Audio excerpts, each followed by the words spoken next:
Hello, everybody. Welcome back to Read and Reread. I am Angelia, and today it's time for Friday Reads on May 23rd. We are officially hitting the last week of May. And I don't have a tremendously tall stack of books to talk about this week, but I do want to share a few thoughts. In literary news, the big news was that the International Booker Prize was announced this week, and I watched this announcement in an extremely nerdy fashion.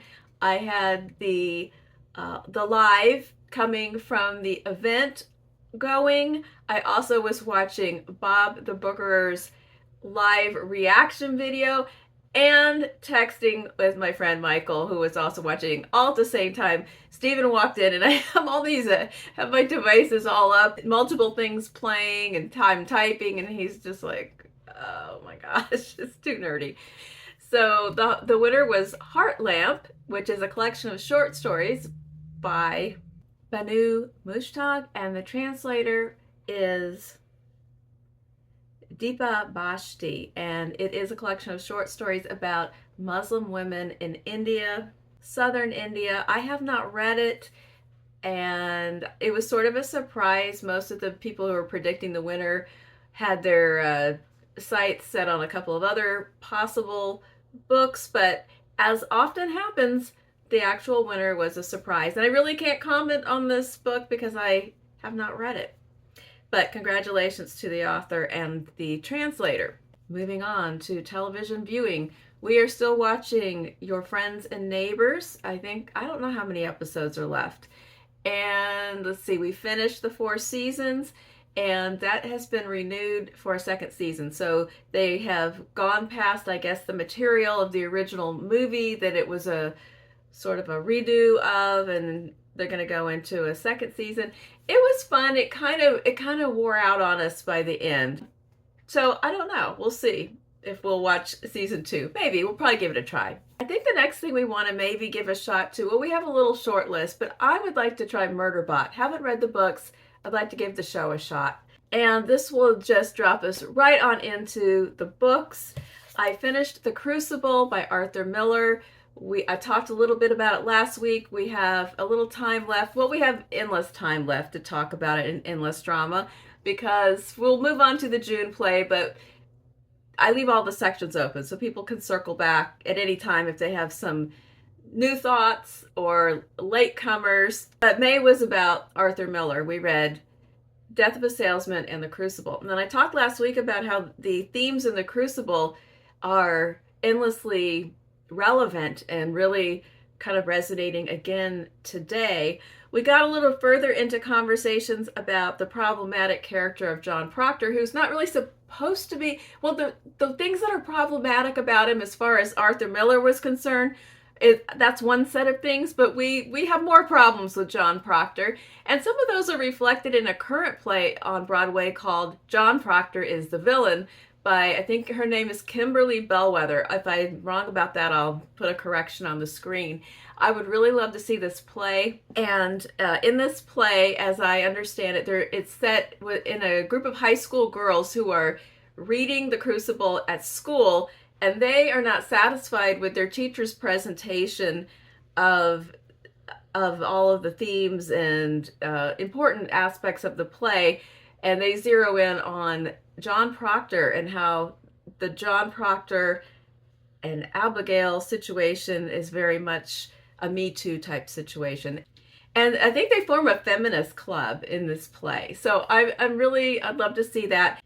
And then yesterday, I was skimming through some news, and I came across a news story about something happening right now. A high school in Fannin County, Georgia. Let's see, I brought it up so I could make sure I got the facts right here. Fannin County High School in Georgia, a student production of The Crucible was abruptly canceled in the middle of its run by school administrators.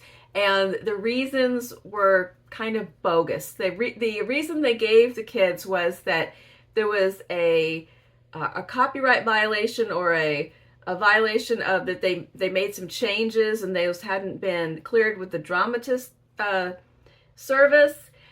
But that was not accurate. The students put in a scene at the beginning of The Crucible. the characters are talking about an incident where some girls danced in the woods and perhaps were trying to call up the dead, and they act this out as the opening scene in their school production. And this has been added to multiple school productions and has been approved by the dramatist service.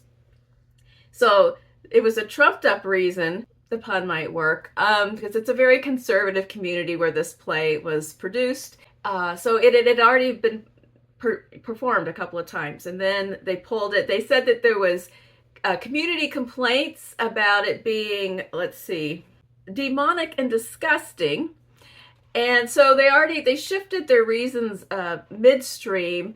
And I'm going to put an article that I read, and it has a piece kind of deep down, of the student who was playing John Proctor speaking about what he thought was really going on and the political climate and why the play was probably pulled. And in the article too, they talk about maybe things just hit too close to the mark in that community. The Crucible just kept on giving while we were reading it, and lots of interesting things to discuss. Another book that I read this week and finished was Murder at Gull's Nest by Jess Kidd. I am a Jess Kidd completist at this point, which isn't that hard because this is just her 5th book. But I really loved her previous novels. This one is a departure. She started a detective series. It would generally be classified as a cozy mystery. It's not entirely that cozy because there are multiple deaths in the book and some dark backstories for some of the characters, but not too dark. I think if you're a cozy mystery reader, I think this is pretty safe territory. It's a little too safe of a territory for me, but I did enjoy it because I really love her writing style. I enjoyed it as a fun read. It was excelled more in character development than in plot, which this is going to get to where my caveat or my weakness is going to come up in a minute. But I really love the way she writes characters. I love the way she develops them. She can sketch them out. You have them visually, you get it, their dialogue, they're distinctive. This one has a pretty large cast of characters. It's about Nora Breen, who steps out of her role after 30 years of being a nun to go in search of a friend who has disappeared. There was a young nun who was not with them very long at their convent who had a health condition, and she left the group to go and live in a healthier climate, and she was corresponding with Nora. Her name was Frida. She was corresponding with Nora, and then all of a sudden she abruptly stopped right after she wrote a letter saying that she had unearthed some interesting things about the people that lived in her boarding house. And so for this reason and other personal reasons, Nora decides to leave the order and go looking for her lost friend. So she comes to this seaside town where Frida had been staying at this rather eccentric and dilapidated, kind of shabby boarding house, and gets to know the various people that were living there, and she tries to install herself without revealing that she was Frida's friend. She doesn't immediately divulge her background and her connection to Frida because she thought she maybe should get more candid information that way. So she embarks on this amateur detective job, but when she's not there very long, a mysterious death occurs. So she's doing a missing person search, and then she gets kind of embroiled in this mysterious death. In a traditional cozy mystery style, she meets the actual police detective, and they have kind of a growing friendship, but an adversarial thing as well. You get all that, you need to stay out of it. You're not a professional. Well, you're taking too long, and I'm going to do my thing. You have that kind of banter going on. There's the usual stuff. There's multiple possible suspects. There's red herrings. There's a few twists and turns. So like I said, what I love is the character development. I really like Nora Breen. I like the detective write-out. I liked the people at the boarding house were interesting, especially Poppy, an older man who does a Punch and Judy show. And there's a wonderful scene in this book where Nora is talking to him while he lays in his bed, and all of his puppets are in bed with him. And periodically, as he talks, he's not always the speaker. Sometimes one of the puppets just pops up and answers a question or throws in a comment, and they just have this conversation like that's totally normal. And usually I'd be really creeped out by the puppets, but somehow the scene was really charming.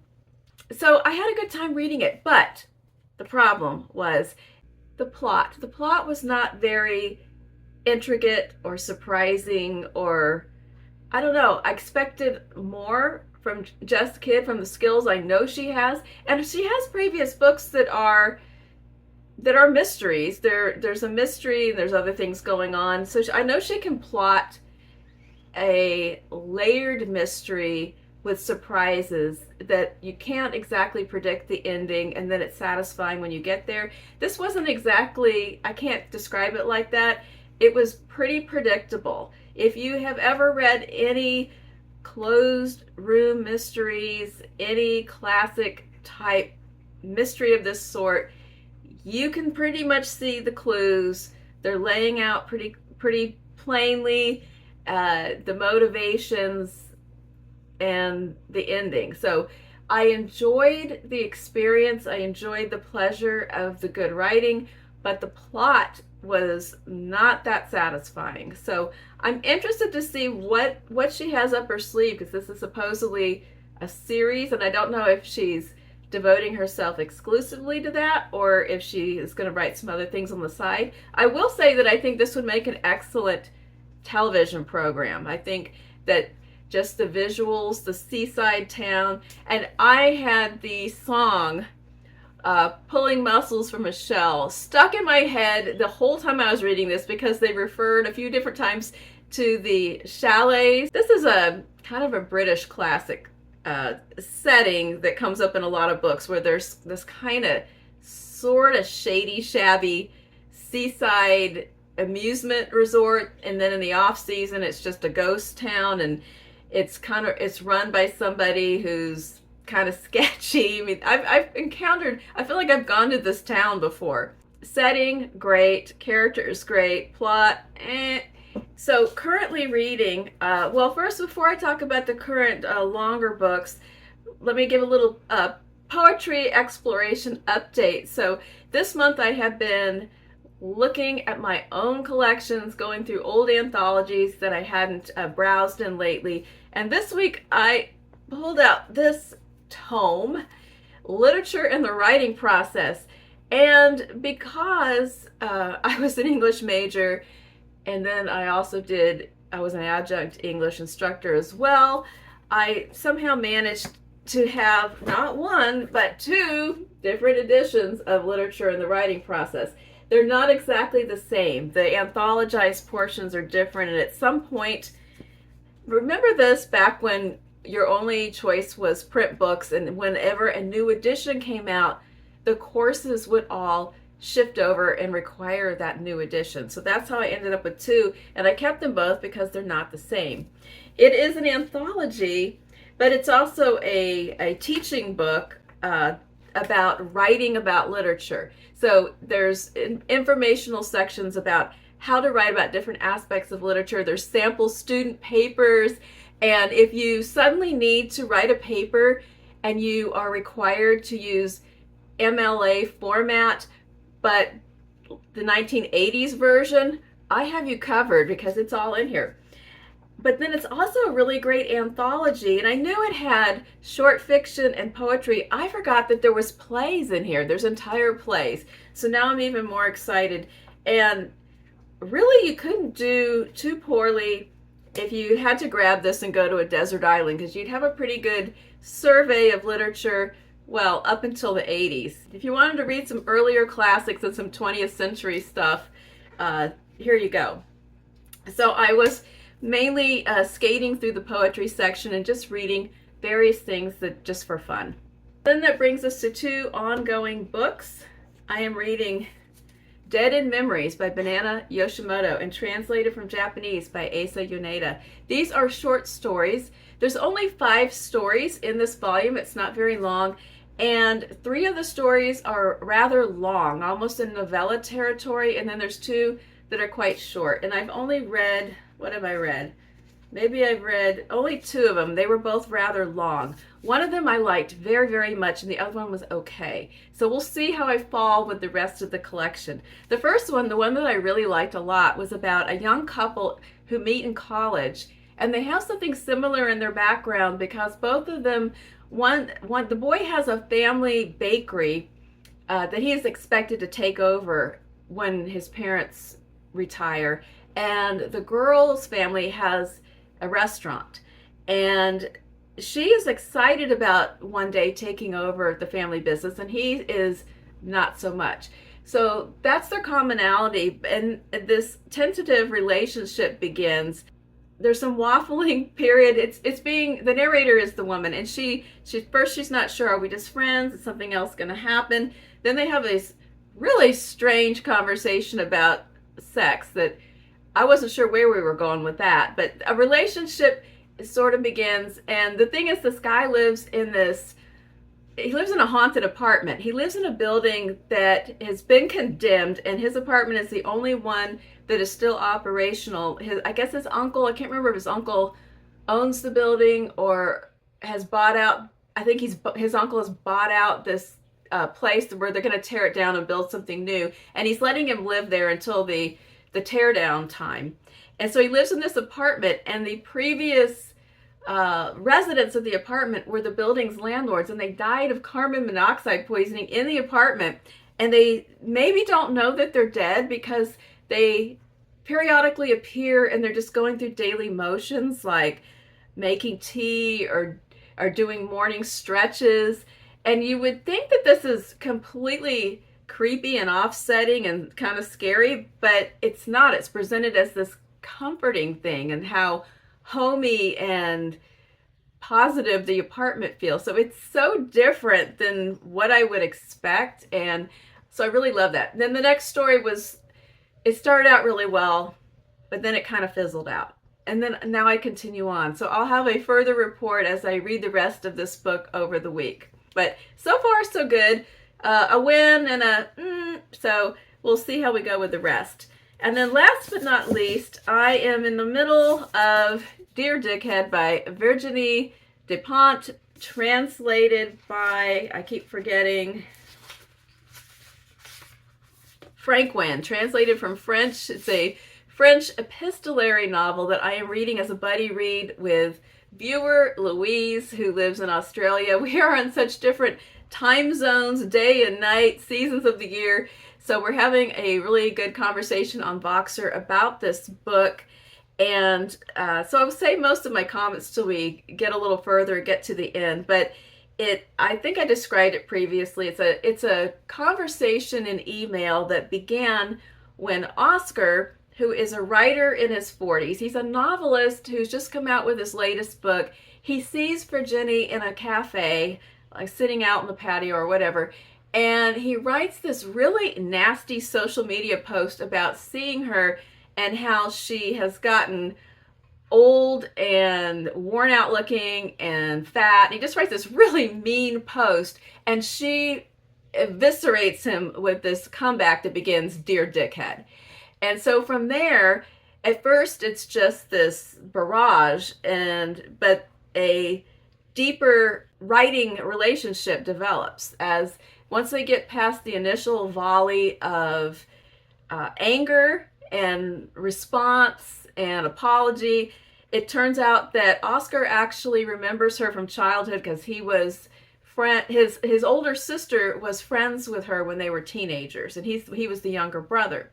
And at first she's like, I don't care. You're just a jerk. I don't care who you knew or whatever, but say hi to your sister. But once they get past kind of this first blaze of heat and anger and all that, they begin to actually talk. And it goes in interesting directions and the topics that are covered. So I'm gonna get more into that later as we proceed, but we're enjoying this. It's really a good book for discussion and for conversation. So it's kind of fun because we're having a Voxer conversation, and then these two people are having a conversation. Oh, and I forgot, another important part of the plot is Oscar chooses to do this right at the moment when he becomes embroiled in a Me Too accusation from a young woman that used to be his editor, who her main job now is that she is an online, she's sort of an influencer, and she is a very outspoken feminist, and she's very angry at her memory of what happened between her and Oscar has a different interpretation of this. Okay, now I'm gonna stop. So that's Dear Dickhead, enjoying it very much. I don't know what I'm going to pick up next. I'm going to continue with these two books through the weekend and then look and see what I would like to read next. Other things left in my May TBR, or am I ready to soldier on into June? And that June TBR will be coming out very soon. Have a great weekend. I'll be back soon with probably my June TBR will be the next video, but I'm not 100% sure. So I will talk to you then. Bye.